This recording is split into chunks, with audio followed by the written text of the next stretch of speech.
السلام علیکم ورحمۃ اللہ وبرکاتہ۔ پیارے بھائیوں، میں نے آپ کے لیے ایک بہترین ٹاپک لایا ہے۔ آئیے چلتے ہیں ہم اپنے ٹاپک کی طرف۔ الحمدللہ وکفا وسلام علی عباده الذین اصطفا، اما بعد فاعوذ باللہ من الشیطان الرجیم، بسم اللہ الرحمن الرحیم۔ السلام علیکم ورحمۃ اللہ وبرکاتہ۔ ہمارے آج کی موضوع ہے بدظنی کے اقسام اور نقصانات۔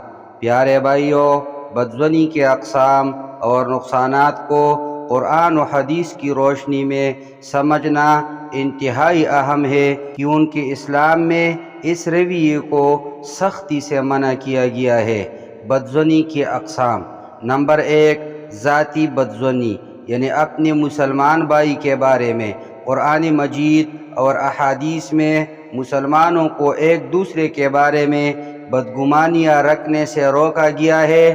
قرآن مجید میں اللہ تعالیٰ کا ارشاد ہے، یا ایہا الذین آمنوا اجتنبوا کثیرا من الظن ان بعض الظن اسم۔ اے ایمان والو، بہت زیادہ گمان کرنے سے بچو، بعض گمان گناہ ہوتے ہیں۔ پیارے بھائیوں، اس آیت میں اللہ تعالیٰ نے واضح کیا ہے کہ بعض گمان یعنی بدظنی گناہ کے مترادف ہوتے ہیں اور ہمیں اس سے بچنا چاہیے۔ نمبر 2، معاشرتی بدظنی، یعنی معاشرتی سطح پر بدگمانی۔ معاشرت میں مختلف گروہوں، قومیتوں یا طبقوں کے درمیان بدظنی عام ہو جاتی ہے، جو معاشرتی انتشار اور تنازعات کا باعث بنتی ہے۔ قرآن اور حدیث میں یہ واضح کیا گیا ہے کہ انسان کو کسی قوم یا فرد کے بارے میں بلا وجہ شک نہیں کرنا چاہیے۔ حدیث پاک ہے، عن ابی ہریرہ رضی اللہ تعالی عنہ ان رسول اللہ صلی اللہ علیہ وسلم قال، ایاکم والظن فإن الظن اکذب الحدیث۔ حضرت ابو ہریرہ رضی اللہ تعالی عنہ سے روایت ہے کہ نبی کریم صلی اللہ علیہ وسلم نے فرمایا، گمان سے بچو کیونکہ گمان سب سے زیادہ جھوٹ ہوتی ہے۔ پیارے بھائیوں، اس حدیث میں گمان کو جھوٹ سے تشبیہ دی گئی ہے، کیونکہ اکثر اوقات انسان کی بدگمانی غلط ثابت ہوتی ہے۔ نمبر 3، مذہبی بدظنی، یعنی دوسروں کے مذہبی اعمال کے بارے میں بدگمانی۔ بعض اوقات لوگ دوسروں کو مذہبی اعمال یا عقائد کے بارے میں بدظنی رکھتے ہیں جو اللہ کے ساتھ تعلق اور دینی معاملات میں مداخلت کے مترادف ہے۔ حدیث نبوی ہے، عن ابن عمر رضی اللہ تعالی عنہما ان النبی صلی اللہ علیہ وسلم قال، اذا کفر الرجل اخاہ فقد باء بها احدہما۔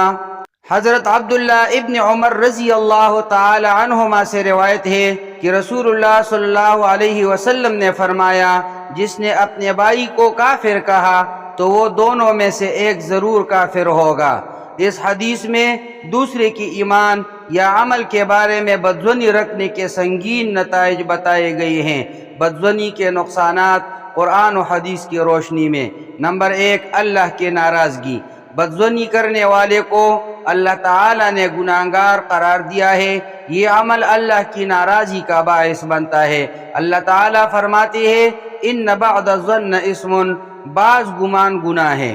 نمبر 2، اجتماعی نقصان۔ بدگمانی معاشرت میں انتشار اور فتنہ کا باعث بنتی ہے۔ اگر لوگ ایک دوسرے کے بارے میں برا گمان کریں گے تو معاشرتی تعلقات خراب ہو جائیں گے۔ نبی کریم صلی اللہ علیہ وسلم نے فرمایا، شیطان انسانوں کے دلوں میں وسوسے ڈالتا ہے، تم ان کے دلوں کے اندر داخل نہ ہو جاؤ، ان کے اعمال پر نظر رکھو اور ان کے ظاہر کو قبول کرو۔ نمبر 3، ذہنی و روحانی سکون کا فقدان۔ بدظنی انسان کے ذہنی سکون کو برباد کر دیتی ہے اور وہ ہر وقت دوسروں کے بارے میں سوچتا اور شک کرتا رہتا ہے، جس سے روحانی اور نفسیاتی مسائل جنم لیتے ہیں۔ نمبر 4، رشتہ داریاں اور دوستی متاثر ہوتی ہے۔ بدگمانی رشتہ داروں اور دوستوں کے درمیان دوریاں پیدا کرتی ہے اور محبت اور اعتماد کو ختم کرتی ہے۔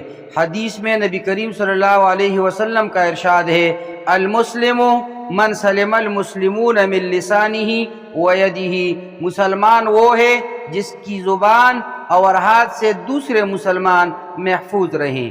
نمبر 5، بدگمانی غیبت کا راستہ کھولتی ہے۔ قرآن مجید میں بدظنی کے ساتھ غیبت کو بھی منع کیا گیا ہے، کیونکہ بدگمانی اکثر غیبت کا سبب بنتی ہے۔ قرآن مجید میں ارشاد ہے، وَلَا يَغْتَبْ بَعْضُكُمْ بَعْضًا أَيُحِبُّ أَحَدُكُمْ أَن يَأْكُلَ لَحْمَ أَخِيهِ مَيْتًا فَكَرِهْتُمُوهُ، اور نہ تم میں سے کوئی کسی کی غیبت کرے، کیا تم میں سے کوئی اپنے مردہ بھائی کا گوشت کھانا پسند کرے گا؟ نتیجہ یہ ہو گیا کہ اسلام میں بدظنی ایک گناہ ہے جو انسان کی ذاتی، سماجی اور روحانی زندگی کو تباہ کر سکتا ہے۔ قرآن و حدیث میں ہمیں حکم دیا گیا ہے کہ ہم دوسروں کے بارے میں حسن ظن رکھیں اور بلا وجہ شک و شبہات میں نہ پڑیں۔ اقول قولی ھذا استغفر اللہ لی ولکم ولسائر المسلمین۔